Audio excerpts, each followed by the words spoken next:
Watch. Kim Kardashian talks taking the high road with Kanye West. Warning. Spoilers for Season 2 of Bridgerton below. Penelope Featherington and Eloise Bridgerton's friend fallout was hard for viewers to watch, but even harder for the actresses who played them to act. In an exclusive interview with E! News, Nicola Coughlan, who plays the youngest Featherington daughter, revealed that filming Bridgerton's Season 2 fight scene with on- and off-screen best friend Claudia Jessie, aka Miss Bridgerton, was really harrowing. According to Coughlan, who is a self-proclaimed fan of Eloise and Penelope's friendship, she is hoping for a reconciliation between the pair in Season 3. Friendship breakups are just so horrendous, she said of the shocking Season 2 moment. To film that scene was really harrowing and actually made me feel sick to my stomach. Apparently, Coughlan was super nervous ahead of filming this scene, which resulted in her and Jessie really crying while acting out the fight. She recalled, "It was just awful." And while this drama was a surprise for viewers, Coughlan said that she and Jessie suspected something was amiss for the friends early on in production. "We had an inkling that this was going to happen from the first couple of episodes," she explained. Because there was one line where Penelope says to Eloise, "You cannot lie to me." And I went, "Why is she saying that?" And I sort of questioned it, and the writers said, "No, please say it.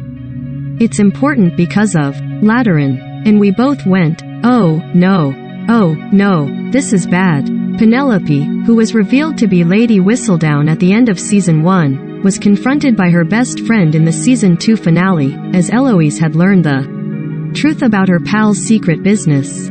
Not only was Eloise hurt that Penelope exposed her friendship with printer's assistant Theo Sharp, but the Bridgerton was also frustrated that her dearest friend lied to her for so long. On what's next for the young Miss Featherington, Coughlan speculated, "I think Penelope is gonna have to learn she can't lie to the people that she loves." Do you burn for more Bridgerton secrets and Easter eggs? Keep reading to learn some tidbits that are sure to be the object of all your desires. 1. Pall Mall got competitive. Season 2 features a scene of the cast playing Pall Mall, a precursor to croquet. For the scene, the cast was encouraged to actually practice the game beforehand. Luke Thompson, who plays Benedict Bridgerton, took things a bit further than expected and broke 2 of the mallets during filming. One cast member has an upper hand, however. Karithra Chandran, who plays Edwina Sharma, grew up playing croquet. "The interesting thing is I played a lot of croquet in my past, like at boarding school and at university," she told E! News. "So I was very familiar with croquet. Pall Mall is very similar. So we got sent all the rules beforehand, got to read them up, but there were always people to describe what was happening. But most of it was choreographed, and then sometimes they'd record us just messing about, which I think some of those scenes made and or shots made in, which is lovely." 2. No more sideburns. In the first season, Anthony Bridgerton's Jonathan Bailey glorious sideburns caused quite the stir. However, in Season 2, eagle-eyed fans were quick to notice they went missing. But why? It turns out showrunner Chris Van Dusen did it intentionally to show Anthony's transition from party boy to leading man. It's impossible for Anthony to look anything but ravishing, but is it bad that we kind of miss the sideburns? Well, always have Season 1. 3. The tea is real? On Bridgerton, tea is basically a character in and of itself. We figured the cast was drinking water the whole time, but alas, they're actually guzzling the real thing. According to Netflix, they usually use PG twips or twinings. Well, pretend like we know what that means. 4. The food is kinda real. As for the food, that's not always real. The show's head food economist, a job we didn't know was real, Lisa Heathcote, needed food that wouldn't spoil during many of the show's ball scenes, so most of that stuff is inedible. However, in the actual dinner scenes, the food is real. Since the actors need to eat the food over multiple takes, it's often made out of raw vegetables. Sounds like dinner at grandma's house. 5. And you get a horse. Every single actor on Bridgerton has their own horse. Jonathan Bailey rides a black Spanish Frisian horse named Jack, while Simone Ashley rides a Spanish bay horse named Nirvana. Since most of the horses became attached to their assigned actor during Season 1, many of them returned for Season 2. We just hope Regé-Jean Page's horse is doing okay. 6. Beyoncé-inspired Queen Charlotte's look. Produced by Shonda Rhimes, the multi-talented mastermind behind shows like Scandal and How to Get Away with Murder, Bridgerton has been celebrated for its diverse casting. For instance, on the show, Guyanese-British actress Golda Rochouval plays Queen Charlotte of England, who was a real person. Some historians believe the wife of King George III was a descendant of a Portuguese royal family with African ancestry, according to PBS. When I researched Queen Charlotte and found out that she was of African descent, it gave me so much more scope to create her beautiful looks. The show's makeup and hair designer Mark Pilcher told Vogue, "I used the silhouettes of the period, but in a celebration of her ethnicity, I used locks, braids and afro-textured styles." Her giant afro was in the shape of a Gainsborough wig, but influenced by Beyoncé as Foxy Cleopatra in Austin Powers in Goldmember. Pilcher echoed his comments to Essence, saying, "I saw Beyoncé Knowles in Austin Powers Goldmember and that's when I thought, that's what I want. I wanted the biggest afro someone had ever seen." That wig in particular was actually 4 or 5 wigs all placed together. So we had the wigs for the ringlets and then we bought afros and then straightened them out and reset them on curl sticks and brushed them through so that we would get the best volume of afro, then sewed them on top of each other just to get that beautiful shape. 7. Lady Danbury created her signature look.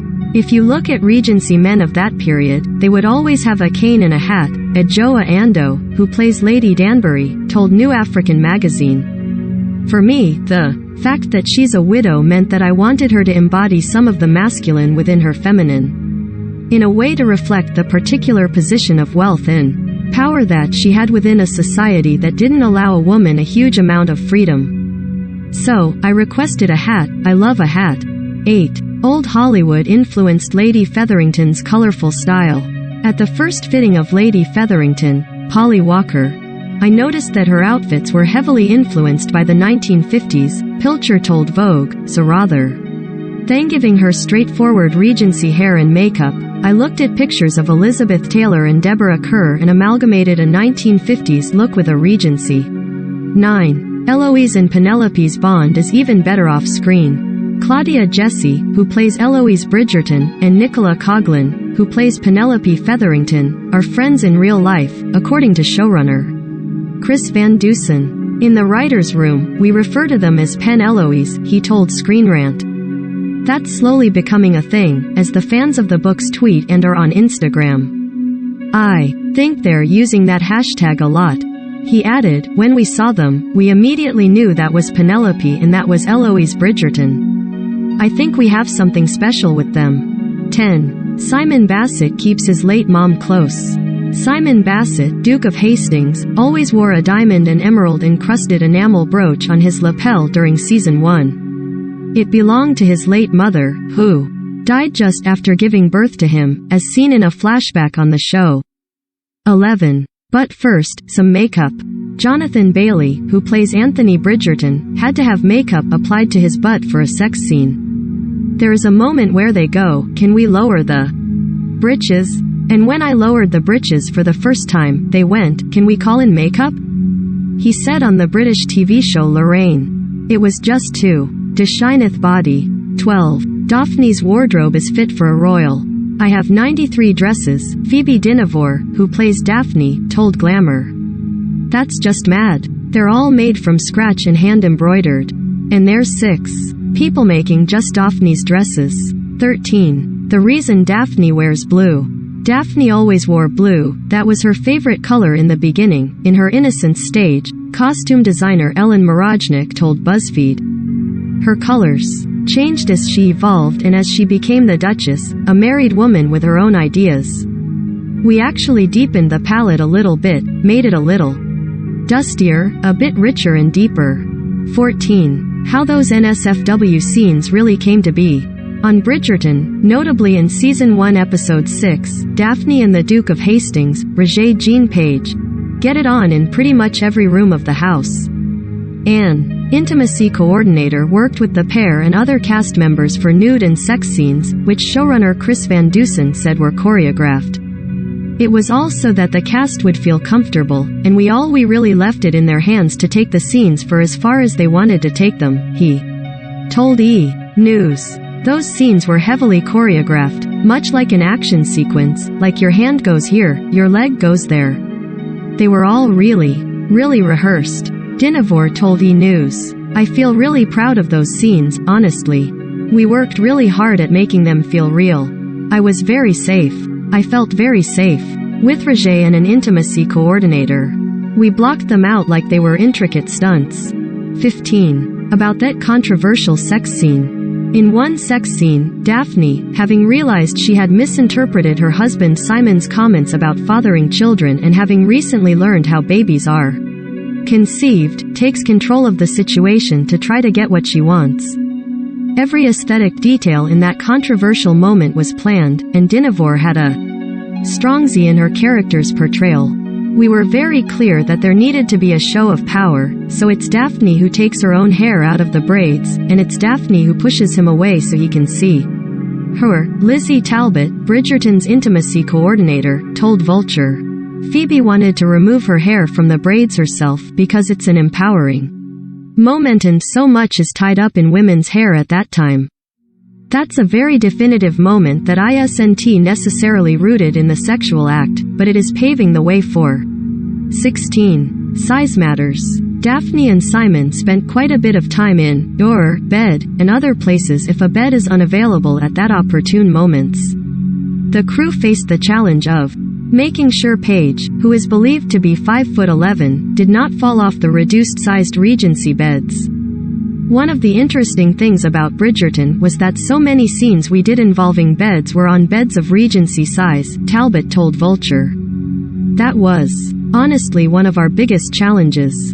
Reg, being as tall as he is not really suited to a Regency-sized bed, lengthwise or even widthwise when there's two people on it. So we had to work really hard to make sure that if there's ever any rolling action, which happens quite a lot in these scenes, that they didn't accidentally roll off the bed.